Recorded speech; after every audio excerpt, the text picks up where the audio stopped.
Okay, another thing I'd like to show you are the nested library facets.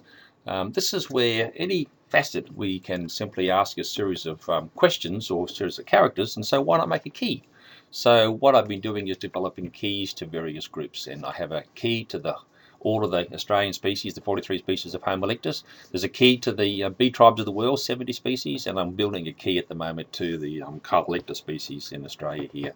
If you open up one of the keys, you simply click on it, and it will bring up the 43 species and show you the characters that we have listed in the facets there.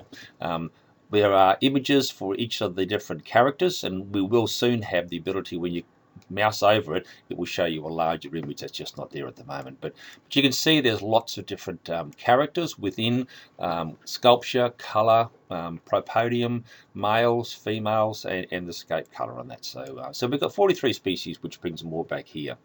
If you start down here and you say, okay, well, I'm really just interested in keys for the Brisbane region. You remember, go to your live Google Maps and pop over here, expand it out and move it to whatever region you want.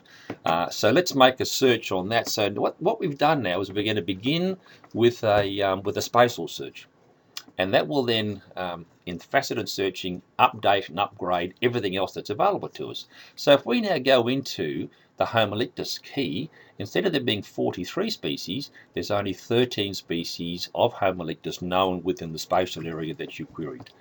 And here they are.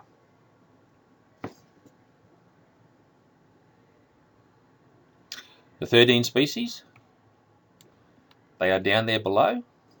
You can close now the map and come up here and say, well, I've got metallic blue species, and you know there's 5 of them. So out of the 13, you can go straight down to 5 species. When you go down to those 5 species, it will update the characters in all of the other facets. And there we are.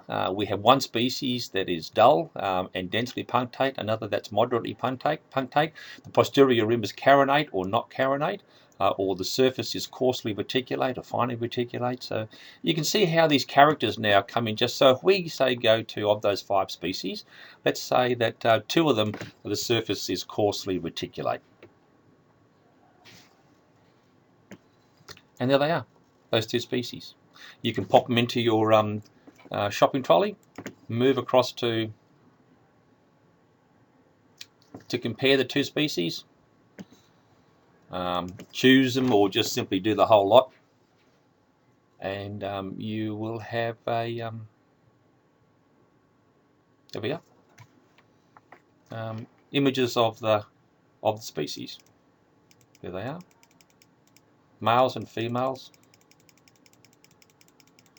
And of course, if you go inside, you can look at interspecies, you can look at distribution maps. So you can go, here's those carinate, and maybe just click on one of those, and it will enlarge the image for you, such as that there. Then if you want, you can go into the specimens and say, well, where else do you find it?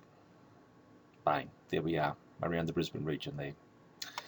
And as I said, there's all the information down there. So I think we're getting quite a nice product compared to the old PaDIL, and these are some of the ways you can use it. Enjoy it.